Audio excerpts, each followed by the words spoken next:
একই দিলেন আল্লাহ মোদের কেমন উপহার, একই দিলেন আল্লাহ মোদের কেমন উপহার।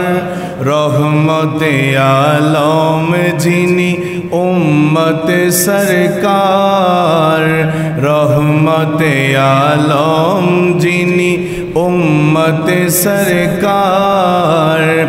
একই দিলেন আল্লাহ মোদের কেমন উপহার, একই দিলেন আল্লাহ মোদের কেমন উপহার।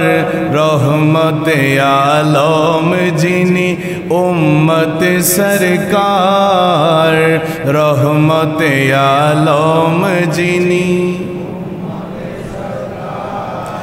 ভালোবেসে আল্লাহ যাকে ডাকলেন আহমদ, এই ধরাতে আসলেন তিনি হয়ে মুহাম্মদ, হয়ে মুহাম্মদ।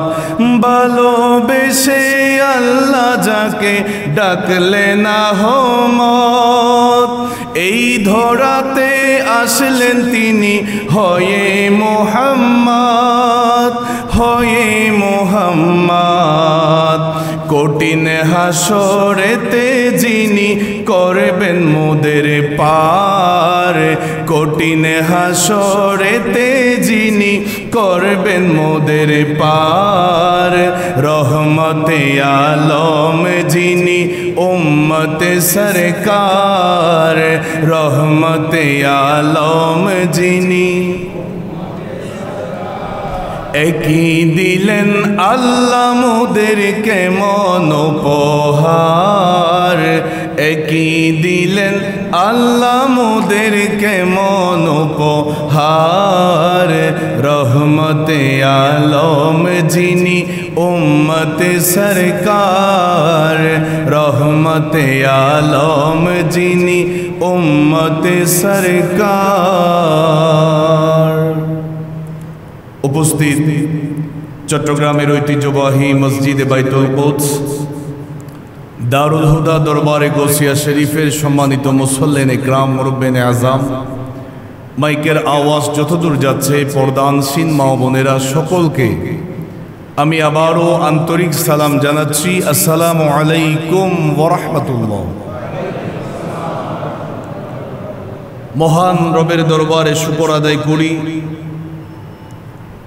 1446 হিজরি আমাদের কাছ থেকে বিদায় নিয়েছে, 1447 হিজরির আগমন ঘটেছে। আজকে আরবি বছরের প্রথম তারিখ, নতুন বছরের প্রথম জুমা আদায়ের লক্ষ্যে পবিত্র মুহররমুল হারাম মাসের প্রথম দিনে আল্লাহর ঘর মসজিদে আসার তৌফিক দিয়েছেন। শুকরিয়ার নিয়তে সকলেই উচ্চ কণ্ঠে মহান রবের দরবারে শুকর আদায় করি, বলি আলহামদুলিল্লাহ।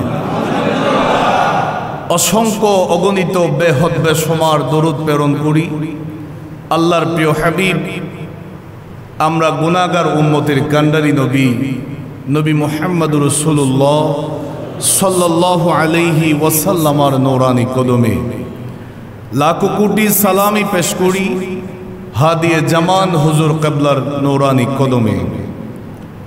সম্মানিত মুসল্লিন ইকরাম, সকলকে আরবি বছরের আরবি নববর্ষের শুভেচ্ছা। কোরআনুল কারীমের সূরা নিসা এর 135 নম্বর আয়াতে কারীমা আমি তেলাওয়াত করেছি। ইনশাআল্লাহ এই আয়াতের আলোকে গুরুত্বপূর্ণ কিছু আলোচনা হবে। শেষের দিকে আমরা হিজরি নববর্ষ অর্থাৎ আমরা ইংরেজি বছরের হিসাব করি, বাংলাতেও হিসাব করি, আরবিতে যে আমরা হিসাব করি, এই আরবি হিজরি সন কখন থেকে শুরু হয়েছে, কখন থেকে এর ধারাবাহিকতা শুরু হয়েছে, ইনশাআল্লাহ আমরা সংক্ষেপে সে বিষয়ে জানব। আল্লাহ তাআলা আমাকে কোরআন ও সুন্নাহর আলোকে বলার, আপনারা যারা শুনছেন আল্লাহ সকলকে আমলের নিয়তে শ্রবণ করার তৌফিক দান করুন।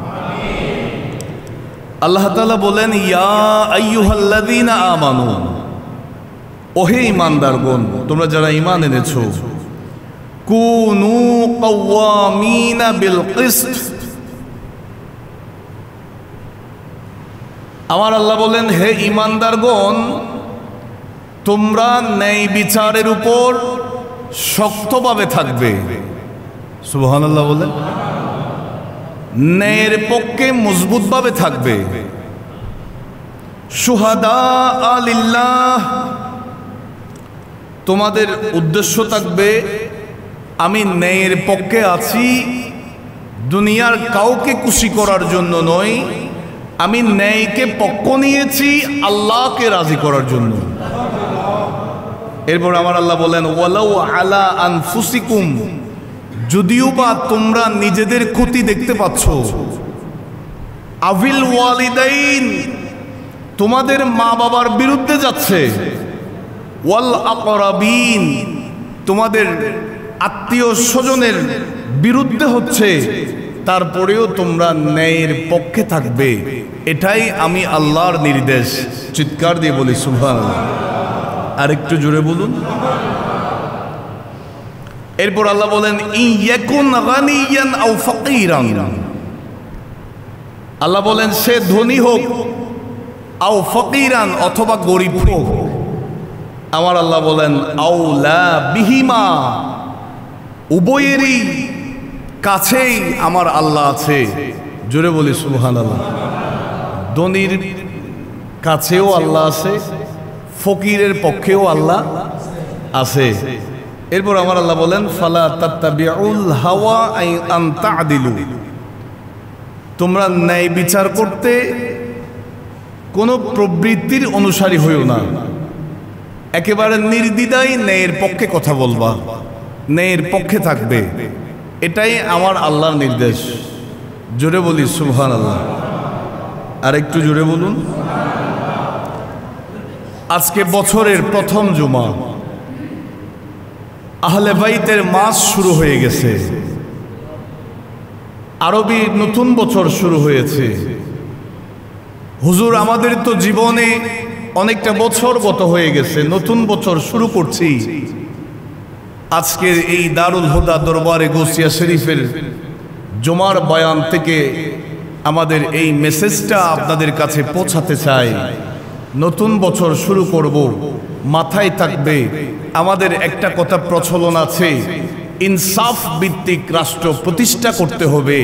আমি বলবো ব্যক্তি জীবনে আগে ইনসাফকে প্রতিষ্ঠা করব।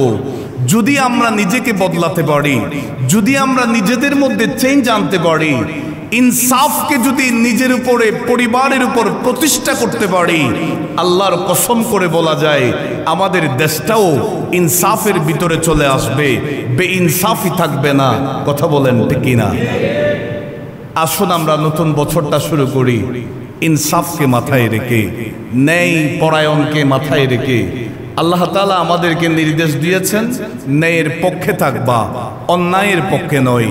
আল্লাহ আমাদেরকে নির্দেশ দিয়েছেন যেই কোনো বিচারের ক্ষেত্রে, যেই কোনো সাক্ষীর ক্ষেত্রে, যেই কোনো সমর্থনের ক্ষেত্রে, সাপোর্টের ক্ষেত্রে সব সময় ন্যায়কে প্রাধান্য দিবা, ন্যায়ের পক্ষেই সাপোর্ট দিবা। এটাই আমার আল্লাহর নির্দেশ।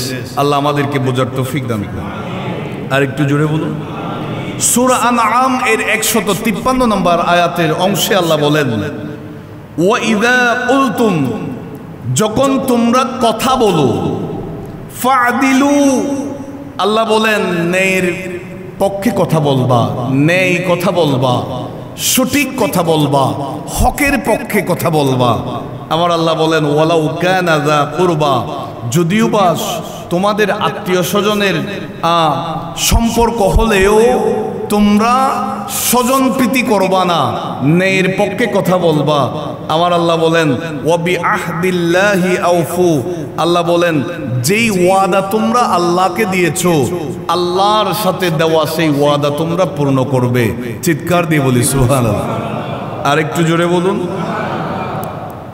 এখন আসুন হযরতে সৈয়দনা ফারুক আজম রাদিয়াল্লাহু তাআলা জিনার সম্পর্কে আমরা জানি অর্ধ জাহানের যিনি খলিফা ছিলেন, অর্ধ জাহানের যিনি বাদশা ছিলেন, সরকার প্রধান ছিলেন।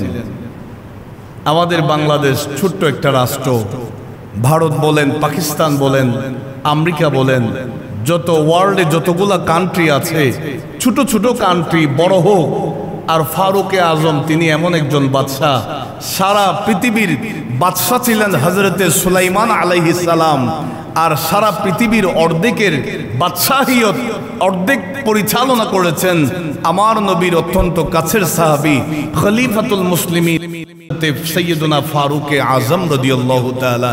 চিৎকার দিয়ে বলি সুবহানাল্লাহ। তিনি যখন খলিফা ছিলেন, সরকার প্রধানের দায়িত্বের মধ্যে ছিলেন, কোন একটা গ্রাম থেকে একটা ঘোড়া ক্রয় করলেন। সেই ঘোড়াটা নেওয়ার সময় তিনি ভালোভাবে চেক করলেন, দেখলেন সুস্থ ঘোড়া, খুব মজবুত শক্তিশালী একটা ঘোড়া। তিনি সেই ঘোড়াটা যখন দেখলেন, ওনার পছন্দ হয়েছে, মালিকের কাছ থেকে তিনি টাকা পরিশোধ করে সেই ঘোড়াটা ক্রয় করে নিলেন। জোরে বলি সুবহানাল্লাহ।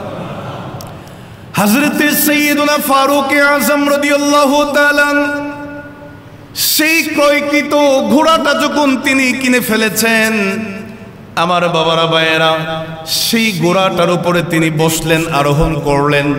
হযরতে ফারুক আজম রাদিয়াল্লাহু তাআলা সেই ঘোড়াটা ভালোভাবে দেখে নিয়েছেন।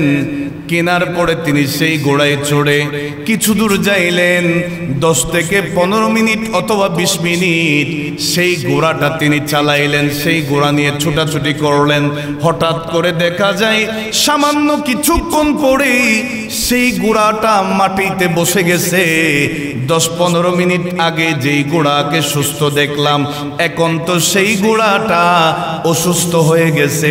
খলিফাতুল মুসলিমিন হযরতে সৈয়দনা ফারুক আজম রাদিয়াল্লাহু তাআলা ওই বিক্রেতার কাছে চলে আসলেন, যেই মানুষটা ঘোড়াটা বিক্রি করলেন তার কাছে এসে বলে, তুমি তো আমাকে অসুস্থ ঘোড়া দিয়েছো, 20 মিনিট পরে তোমার ঘোড়া অসুস্থ হয়ে গেছে, দাও তুমি আমার টাকাটা ফেরত দাও, তোমার ঘোড়াটা তুমি নিয়ে নাও।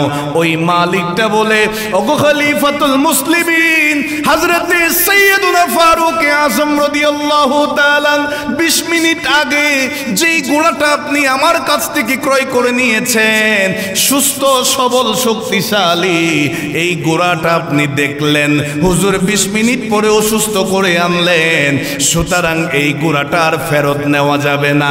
আপনি তো দেখে শুনে সুস্থ দেখে এই ঘোড়াটা কিনে নিয়েছেন। চিৎকার দিয়ে বলি না সুবহানাল্লাহ। আরো জোরে বলেন। যিনি বিক্রি করেছেন তিনি হচ্ছেন প্রজা, আর যিনি কিনে নিয়েছেন তিনি হচ্ছেন বাদশা। বাদশা এসেছেন ফেরত দেওয়ার জন্য, আর প্রজা বলছে, হুজুর আপনি তো দেখে নিয়েছেন ঘোড়াটা যে সুস্থ ছিল, সবল ছিল, শক্তিশালী ছিল, এটা তো আপনি দেখেছেন, নিয়ে গেছেন, এখন যদি অসুস্থ করে আনেন, এখানে আমার দোষটা কোথায় আপনি বলেন? সুবহানাল্লাহ। আরো জোরে বলেন না। অনেকে তো আশ্চর্য হয়ে গেছেন। সরকার প্রধানে ফারুক আজম, ইনি বাংলাদেশের প্রধানমন্ত্রী না, সারা পৃথিবীর অর্ধ জাহানের যিনি খলিফা ছিলেন। আপনাদের বুঝতে কষ্ট হচ্ছে? ইনি ফেরত দিতে আসছে, বলে যে হুজুর ফেরত দেওয়া যাবে না। ফারুক আজম বলেন, দিতে হবে, তুমি আমাকে অসুস্থ ঘোড়া দিছো। আচ্ছা, এর সমাধানের জন্য তো একটা দরকার আছে, কি করা যায়? সমাধানের জন্য ফারুক আজম নিজস্ব বাহিনী এনে হামলা করে নাই। ফারুক আজম বলে, এই এলাকার যিনি বিচারের দায়িত্ব আছে, বিচারক যিনি, চলো তিনার আদালতে যাই, তিনি সমাধান যেটা দিবে সেই সমাধানটা নিয়ে নিব। বলেন আল্লাহু আকবার। সেই এলাকার কাজী ছিলেন হযরতে কাজী শুরাইহ রাদিয়াল্লাহু তাআলা। তিনি ফারুক আজমকে দেখা মাত্র চেয়ার থেকে উঠে গেছে। কারণ দেশের প্রধানমন্ত্রী আসলে তো স্বাভাবিক উঠে যাওয়াই তো কথা। চেয়ার থেকে উঠে গিয়ে তিনাকে সম্বোধন করলেন, ওগো খলিফাতুল মুসলিমিন, আমিরুল মুমিনিন সাইয়্যিদুনা ফারুক আজম, কি জন্য এসেছেন? হে কাজী সুরাই, আমি তোমার আদালতের মধ্যে একটা অভিযোগ দেওয়ার জন্য এসেছি। বলেন না আল্লাহু আকবার। এগুলো আপনাদের আশ্চর্য লাগতেছে না? বর্তমানের সাথে কোনো কিছুতে মিল আছে? এটার নাম হচ্ছে ইসলাম। আমরা কোথায় আছি আর আমার নবীর দেওয়া ইসলাম কোথায়? আমরা কোন জীবন যাপন করছি আর আমার নবীর সাহাবায়ে কেরামরা কেমন জীবন যাপন করেছেন? আজকে বছরের প্রথম ওয়াজ হবে, নিজেকে ইনসাফের ভিতরে আনতে হবে, নিজেকে বদলাতে হবে। নিজে যদি বদলে যায়, দেশ অটোমেটিকলি বদলে যাবে। আমরা ব্যক্তি যদি বদলে যেতে পারি, দেশের কানুন বদলে যেতে পারবে। কথা বলেন ঠিক কিনা? আপনারা কি রাগ করছেন? হযরতে কাজী সুরাই বসলেন, হুজুর বলেন, আমি এর কাছ থেকে একটা ঘোড়া কিনছি, সুস্থ দেখলাম, সবল দেখলাম, শক্তিশালী দেখলাম। 20 মিনিট ছুটাছুটি করার পর এসে দেখতেছি দুর্বল হয়ে গেছে, মাটিতে বসে গেছে। আমি এখন ফেরত দিতে চাচ্ছি, নিচ্ছে না। তখন কাজী সুরাই বলে, হুজুর বেয়াদবি ক্ষমা করবেন, যেই বিচারটা আমার আদালতে দিয়েছেন ও সাইয়্যিদুনা ফারুক আজম রাদিয়াল্লাহু তাআলা, যদিও বা আপনি খলিফাতুল মুসলিমিন, যদিও বা আপনি আমিরুল মুমিনিন, যেই বিচারটা নিয়ে এসেছেন এই বিচার আপনার পক্ষে যাবে না। আপনি তো দেখে শুনে বুঝে নিয়েছেন। আপনি নিয়ে যাওয়ার পরে ঘোড়া যদি অসুস্থ হয়ে যায়, এটা আর মালিকের কাঁধে আসবে না, এটা আপনার দায়িত্বে চলে যাবে। ও ফারুক আজম রাদিয়াল্লাহু তাআলা, এই আজকের এই বিষয়ের রায় হচ্ছে আপনার পক্ষে এই রায়টা যাবে না। ওই মালিক আপনাকে টাকা ফেরত দিবে না, আপনি তার ঘোড়াটা নিয়ে যাবেন, কারণ এই ঘোড়ার মালিক হচ্ছেন আপনি। চিৎকার দিয়ে বলি সুবহানাল্লাহ। আরো জোরে বলেন। আর আমগো দেশে হইলে এই বিচারককে খুঁজে পাওয়া যাবে? আপনারা কি রাগ করছেন? আমি বর্তমান সময়ের কথা বলছি, যে কোনো কান্ট্রির কথা বলছি। বর্তমান সময়ে যদি এই ধরনের কিছু ঘটে, বিচারক নয়, বিচারকের পরিবারও খুঁজে পাওয়া যাবে না। কথা বলেন ঠিক কিনা? আর ফারুকে আজম মুচকি মুচকি হাসি, রাজপ্রাসাদে যখন তিনার সরকারি প্রশাসনের যে অফিস, সেখানে যখন আসলেন, তিনি হেসে হেসে বলছে, ওই এলাকার একটা কাজী আছে, কাজী সুরাই, মাশাআল্লাহ, উনি বিচারও করতে জানে, ইনারে প্রধান বিচারপতির দায়িত্বে নিয়োগ দিয়ে দাও। বলেন না আল্লাহু আকবার। ওই যে আমার আল্লাহ নির্দেশ দিয়েছেন, সেই বিচার তুমি যখন আর ন্যায় বিচার করতে যাইবা, হয়তো তুমি ক্ষতিগ্রস্ত হবা, টেনশন করিও না। তুমি যখন ন্যায় বিচার করতে যাবা, তোমার মা বাবার বিরুদ্ধে চলে যাবে, সেখানেও দেখার সুযোগ নাই। তুমি যখন ন্যায় বিচার করতে যাবা, তোমার আত্মীয় স্বজনের বিরুদ্ধে চলে যাবে, সেখানেও দেখার সুযোগ নাই। আমার আল্লাহ বলেন, ও বান্দা, স্বজন প্রীতি নয়, তোমার পরিবারের পক্ষে নয়, প্রতিবেশীর পক্ষে নয়, তুমি কোনো পক্ষপাতিত্ব না করে ইনসাফ ভিত্তিক সেই বিচারের কাজটা সম্পাদন করবা। এটার নাম হচ্ছে ইসলাম। আল্লাহ আমাদেরকে বোঝার তৌফিক দান করুন। আর একটু জোরে বলুন। এখন আসুন, সহিহ বুখারী তো আছে হাদিসটা, মুসলিম শরীফের মধ্যে আছে, মুত্তাফাকুন আলাই হাদিস।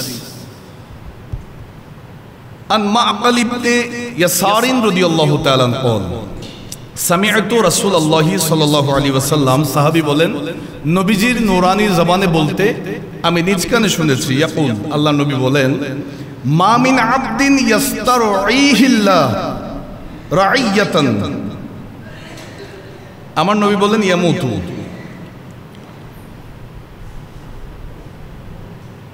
আল্লাহ তাআলা যাকে জনগণের দায়িত্ব দিয়েছেন, খেয়াল করবেন, আল্লাহ যাকে জনগণের জনপ্রতিনিধি বানিয়েছেন। হাদিসের মধ্যে আমার নবী বলেন, আল্লাহ যাকে জনগণের দায়িত্ব দিয়েছেন,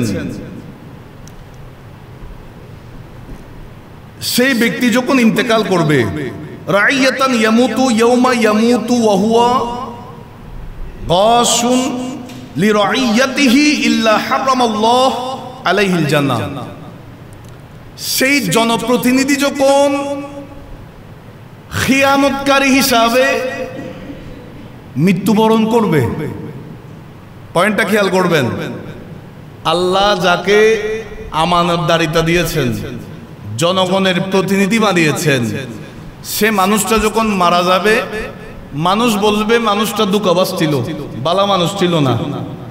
যদিও বা দায়িত্ব নিয়েছেন, দায়িত্ব যথাযথভাবে পালন করে নাই, ইনসাফ ভিত্তিক পরিচালনা করে নাই, ন্যায় বিচার করে নাই, পক্ষপাতিত্ব করেছে, টাকার বান্ডিলের কাছে নিজেরে বিক্রি করে দিয়েছে। মানুষ যখন বলা বলি করবে, আমার আল্লাহ বলেন ইল্লা হারামাল্লাহ, তার জন্য আল্লাহ হারাম করে দিয়েছে। আমার আল্লাহ বলেন আলাইহিল জান্নাহ, জান্নাতকে ওই খিয়ানতকারীর জন্য হারাম করে দিয়েছে। চিৎকার দিয়ে বলি নাউজুবিল্লাহ, আরো জোরে বলেন। এখন আসুন দায়িত্ব। দায়িত্ব কি শুধু দেশের দায়িত্বের কথা না, আমরাও তো একটা পরিবারের মধ্যে বসবাস করি, আমাদের প্রত্যেকের আপন আপন পরিবার আছে, আমাদেরও কিছু কিছু দায়িত্ব আছে।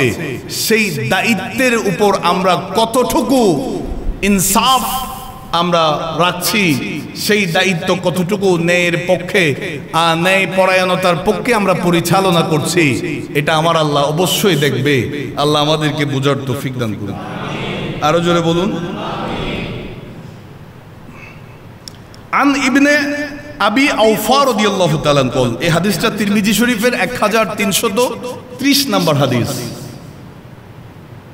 আল্লাহর নবী সাহাবী বলেন, ক্বালা রাসূলুল্লাহ সাল্লাল্লাহু আলাইহি ওয়াসাল্লাম, আল্লাহর নবী নূরানী জবান ইরশাদ করেন, ইন্নাল্লাহা মাআল কাযী মা লাম ইয়াজুর। আল্লাহ বলেন সেই পর্যন্ত বিচারক কোনো প্রতারণা না করে, অত্যাচার না করে, আমার আল্লাহ বলেন ফাইদা জারা তাখাল্লা আনহু ওয়ালা জিমাহু শাইতান, যতক্ষণ বিচারক মানুষের উপর, জনগণের উপর অত্যাচার করবে না, ততক্ষণ পর্যন্ত তার উপরে আল্লাহর সাহায্য আসতে থাকবে। আর যখন থেকে সে অত্যাচার শুরু করবে, আমার আল্লাহ বলেন আল্লাহর সাহায্য তার কাছ থেকে বন্ধ হয়ে যাবে, আল্লাহ তাকে দূর করে দিবেন, শয়তান তাকে জড়িয়ে ধরবে। চিৎকার দিয়ে বলি নাউজুবিল্লাহ, আরো জোরে বলেন। এই হাদিস থেকে এটাই মর্মার্থ, বিচারক যদি ন্যায়ের পক্ষে থাকে সে আল্লাহর বন্ধু হয়ে যায়, আর বিচারক যদি অন্যায়কে প্রশ্রয় দেয় তাইলে সে শয়তানের বন্ধু হয়ে যায়। আল্লাহ আমাদেরকে বুঝা। আর একটু জোরে বলুন। হযরতে ফারুক আযম রাদিয়াল্লাহু তাআলা এর আলোচনা তো আমরা একটু আগে শুনলাম। মক্কা শরীফের মধ্যে কুরাইশ বংশের একটা পরিবার আছে, একটা গোত্র আছে, যেই গোত্রকে বনি মখজুম বলে। সুবহানাল্লাহ বলে। এটা যেমন তেমন পরিবার নয়, এই পরিবারের সাথে আমার নবীর ব্লাড মোবারকের কানেকশন আছে। বলেন না আল্লাহু আকবার। তাহলে দুনিয়ার কোন পরিবারের সাথে তুলনা আছে? ওই পরিবারের একজন মহিলা চুরি করেছে, সেই চুরির মধ্যে ধরা পড়ছে, জানাজানি হয়ে গেছে। এত বড় সম্ভ্রান্ত একটা বংশের মেয়ে চুরি করতে পারে? এখন তো ইসলাম প্রতিষ্ঠা হয়ে গেছে, ইসলামী কানুন তো প্রতিষ্ঠা হয়ে গেছে। হায় আল্লাহ, যেই বংশের সাথে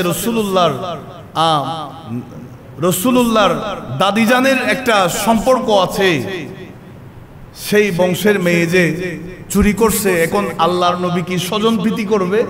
নাউজুবিল্লাহ বলেন। এই হাদিসটা সহিহ বুখারীতে আছে। এখন সবাই তো টেনশনে আছে, নবী তো এটা কখনো করবে না। তো কোরআনের আইন মোতাবেক চুরির শাস্তি হচ্ছে হাত কেটে দেওয়া। ইসলামী শরীয়তের আইন কানুন অনুযায়ী চুরির শাস্তি হচ্ছে হাত কেটে দেওয়া। এখন ওই মহিলার হাত কাটবে, এখানে শেষ নয়। এই সম্ভ্রান্ত উঁচু বংশের তো নাক কাটা যাবে, এটা তো ইতিহাস হয়ে থাকবে যে এই বংশের মেয়ে চুরি করছে, শাস্তি পেয়েছে। ওই মেয়েটার মা বাবা সহ গোত্রের প্রধান সবাই মিটিং বসেছে, কি করা যায়। কেউ সাহস করছে না যে রাসূলুল্লাহর কাছে সুপারিশ করব মেয়েটার পক্ষে। সুবহানাল্লাহ। অনেক মিটিং করার পরে তারা বলে যে না, আমরা রাসূলুল্লাহর কাছে বুঝাই বললে হয়তো আল্লাহর নবী এই বিচারটা হয়তো আমাদের পক্ষে দিবে। নবীকে যদি বুঝাই বলি যে এটা আপনার বংশের বিরুদ্ধে যাচ্ছে, আপনার আত্মীয়র বিরুদ্ধে যাচ্ছে, আপনার একেবারে ঘনিষ্ঠ আত্মীয়র বিরুদ্ধে চলে যাচ্ছে এই রায়টা, এখন এটা তো বংশের মধ্যে একটা চুমকালি পড়বে, কি করা যায়। আমার নবীর একজন প্রিয় সাহাবী হযরত উসামা ইবনে যায়েদ রাদিয়াল্লাহু তাআলা তিনার কাছে গেলেন, বলে যে হে উসামা ইবনে যায়েদ, আপনি একটু রাসূলুল্লাহর কাছে সুপারিশ করেন। সুবহানাল্লাহ। তিনাকে অনেক বুঝাইলেন, আল্লাহর নবীর কাছে আসলেন। হযরত উসামা ইবনে যায়েদ রাদিয়াল্লাহু তাআলা বলেন, ইয়া রাসূলুল্লাহ, ইয়া হাবিবাল্লাহ, বনি মখজুম গোত্রের যে মেয়েটা চুরি করেছে ধরা পড়েছে, রাসূল গো, এই মেয়েটার সাথে আপনার আত্মীয়তার সম্পর্ক আছে। ইয়া রাসূলুল্লাহ, মেয়েটার সাথে আপনার আত্মীয়তার সম্পর্ক আছে। মক্কা শরীফের মধ্যে কুরাইশ বংশের মধ্যে উচ্চ বংশীয় পরিবারের একটা মেয়ে। ইয়া রাসূলুল্লাহ, ইয়া হাবিবাল্লাহ, মেয়েটার যদি বিরুদ্ধে রায়টা চলে যায়, আপনি রাসূলুল্লাহ যদি ন্যায় বিচারটা করেন, মেয়েটার যদি হাত কাটা যায়, শাস্তি পায়, তাইলে তো বংশের একটা দুর্নাম হয়ে যাবে, ইতিহাস কলঙ্কিত হয়ে যাবে। ইয়া রাসূলুল্লাহ, ইয়া হাবিবাল্লাহ, আমরা তো মানুষের কাছে মুখ দেখাতে পারবো না। রাসূল গো, যদিও বা আমি একা আসি নাই, পর্দার আড়ালে অনেক মখজুম গোত্রের অনেক মানুষেরা এসেছে, আপনি রাসূলুল্লাহর কাছে আরজি নিয়ে, ইয়া রাসূলুল্লাহ, আপনি বিষয়টা চিন্তা করলে ভালো হয়। আমার নবীকে এই কথাটা যখন বলেছে, আল্লাহর নবী সরকারে দো আলম সাল্লাল্লাহু আলাইহি ওয়াসাল্লাম, রহমতের নবী, মায়ার নবী, দয়ার নবী, কামলিওয়ালা নবী জালালি হালতে চলে গেলেন। আমার কামলিওয়ালা নবী রাগান্বিত অবস্থায় গিয়ে বলে, ও উসামা ইবনে যায়েদ, ওয়াল্লাযী নাফসি বিয়াদিহি, ওই সত্তার কসম করে বলছি, ওই আল্লাহর কসম করে বলছি, আমি রাসূলুল্লাহর জান যার হাতে, আমি আল্লাহর শপথ করে বলছি, লাউ ফাতিমাতু ফাআলাত যালিকা লাকাতাতু ইয়াদাহা। আমার নবী কামলিওয়ালা নবী বলেন, ও উসামা ইবনে যায়েদ, আমি রাসূলুল্লাহ আল্লাহর কসম করে বলি, এই মেয়েটার জায়গায় সাইয়্যিদাতু নিসাই আহলিল জান্নাহ আমার কলিজার টুকরা ফাতেমা যদি হইতো, আমি রাসূলুল্লাহ কখনো বিচার পরিবর্তন করতাম না। আমি ফাতেমার বিপক্ষেও, আমি ফাতেমার ক্ষেত্রেও একই রায় দিতাম। জোরে বলেন, আরো জোরে বলেন। আমার নবী বলেন, যদিও বা সে আমার স্বজন, যদিও বা সে আমার আত্মীয়, যদিও বা সে উচ্চ বংশীয় পরিবারের সন্তান, তবে আমি রাসূল তো কোরআনের বিরুদ্ধে বিচার করতে পারবো না। কোরআন যেটা বলে আমি রাসূল সেটাও করব। আমার আল্লাহ যে ফয়সালাটা দিয়েছে আমি সেটার উপর থাকবো। এখান থেকে আমাদের বড় শিক্ষণীয় বিষয়, আমার বাবারা ভাইয়ারা, আমরা কোন পরিস্থিতিতে আছি জানেন? যখন বিচারকের সামনে দুই পক্ষ হাজিরি থাকে, সমস্ত ডকুমেন্টস যখন বিচারকের সামনে যখন রাখা হয়, বিচারক চিন্তা করছে মানুষটা নিরপরাধ, এই মানুষটা অপরাধী। যখন টেলিফোন আসে, বলে যে নিরাপরাধের পক্ষে নয়, অপরাধীর পক্ষে রায়টা দিয়ে দেন, তারে জেলে ঢুকাই দেন। আমরা সেই পরিস্থিতির মধ্যে আছি, কথা বলেন ঠিক কিনা? অথচ আমার নবী কামলিওয়ালা নবী একটা সেকেন্ড চিন্তা করে নাই, ওই বনি মাখজুম গোত্রের মেয়ে চুরি করেছে, রাসূলুল্লাহর কাছে সুপারিশ এসেছে। আমার নবী বংশের কথা চিন্তা করে নাই, রাসূলুল্লাহ আত্মীয়তার কথা চিন্তা করে নাই, আমার নবী এই যে উচ্চ বংশীয় পরিবার সেটাও চিন্তা করে নাই, ক্ষমতাধর পরিবার এটাও চিন্তা করে নাই। নবী বলে কোরআন যেটা বলে সেটা হবে, এটা হোক ওই বংশের মেয়ে, হোক আমি রাসূলুল্লাহর মেয়ে, যেই হোক না কেন অপরাধ যে করবে শাস্তি অবশ্যই পেতে হবে। এটার নাম হচ্ছে ইসলাম। কথা বলেন ঠিক কিনা? আপনারা কি রাগ করেছেন? ইনসাফ ভিত্তিক নিজের জীবন পরিচালনা করার দরকার আছে না নাই? আর একটু জোরে বলুন।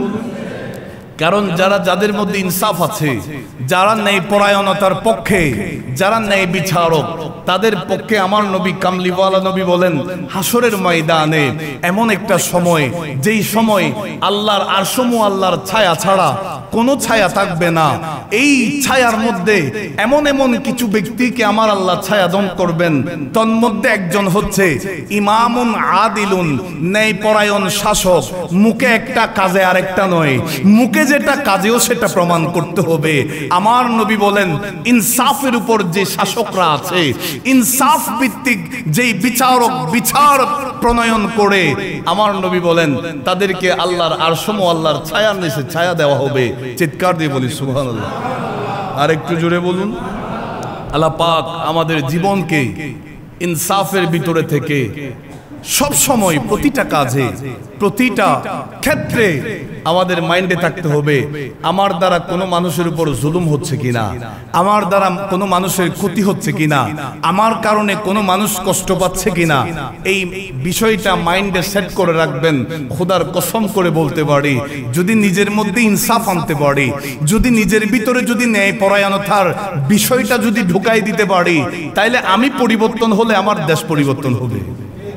কথা বলেন ঠিক কিনা? আমরা পরিবর্তন হলে দেশ অটোমেটিকলি পরিবর্তন হবে। আল্লাহ আমাদের সকলকে কবুল করুন। আর একটু জোরে বলুন। আজকে বছরের প্রথম দিনে প্রথম জুমায় মেসেজ থাকবে ইনশাআল্লাহ। আহলে বাইতের আলোচনা হবে, আশুরার আলোচনাও হবে ধারাবাহিকভাবে।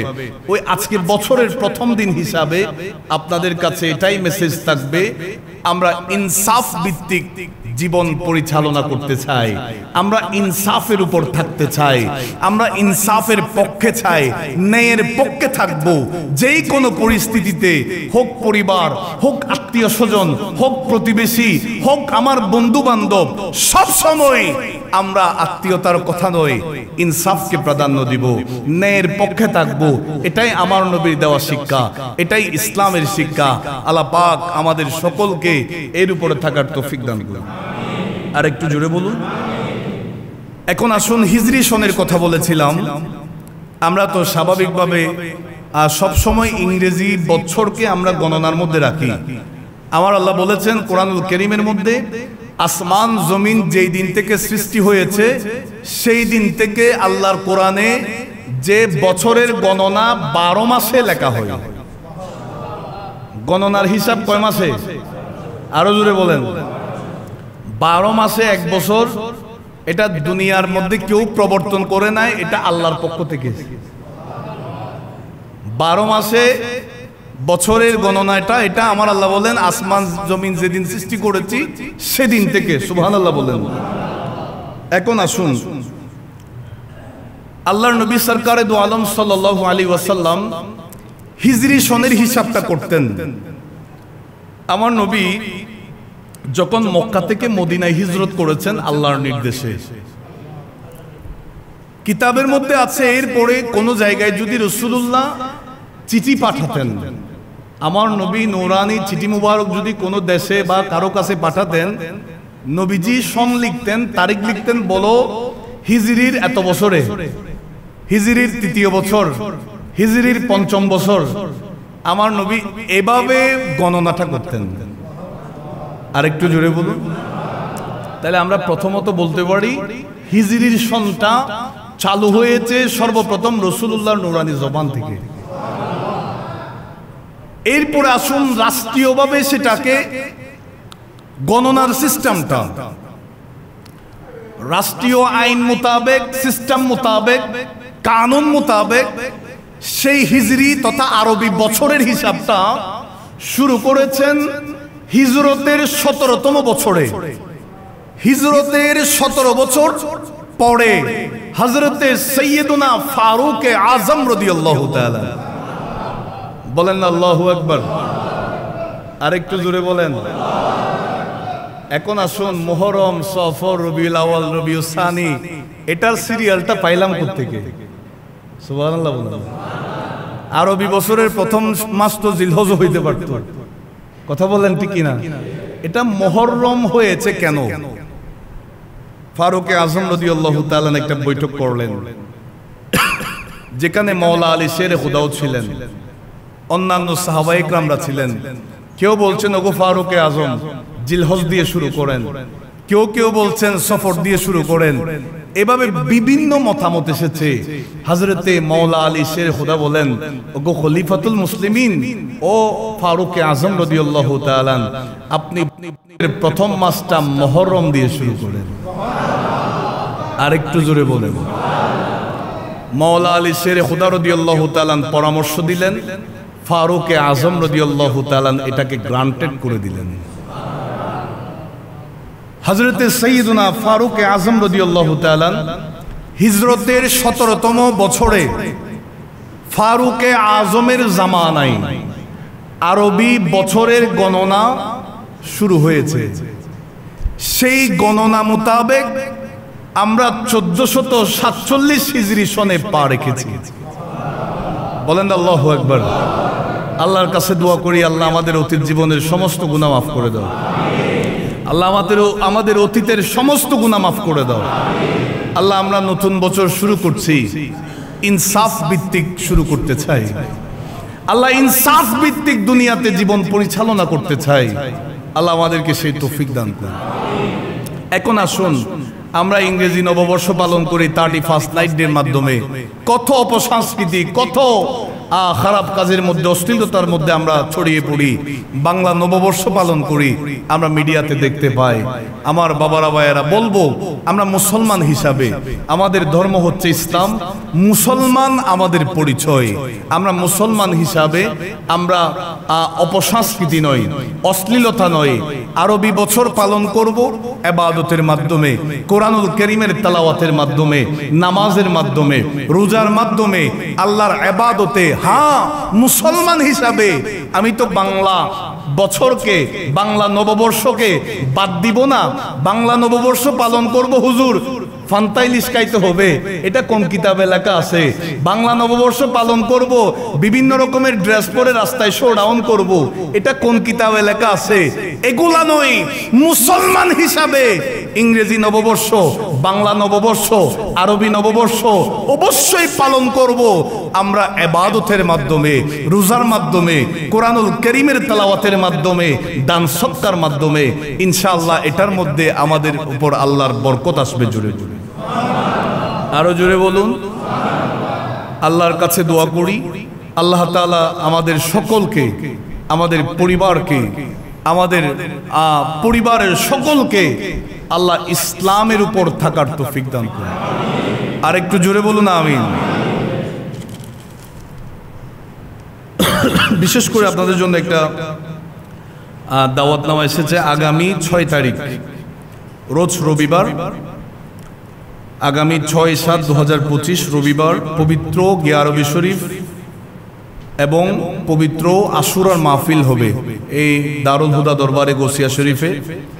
অবশ্যই আগামী রবিবার বাদে মাগরিব থেকে এখানে পবিত্র গিয়া আরবি শরীফ উদযাপন হবে এবং পবিত্র আশুরার মাহফিল হবে, শাহাদাতে কারবালা। আল্লাহ তাআলা আমাদের সকলকে হাজিরা দেওয়ার তৌফিক দান করুন। আজিমুশ শান কামিয়াবি নসিব করুন। ওয়া আখিরু দাওয়ানা আলহামদুলিল্লাহি রাব্বিল আলামিন। ওয়াসসালামু আলাইকুম ওয়া রাহমাতুল্লাহ।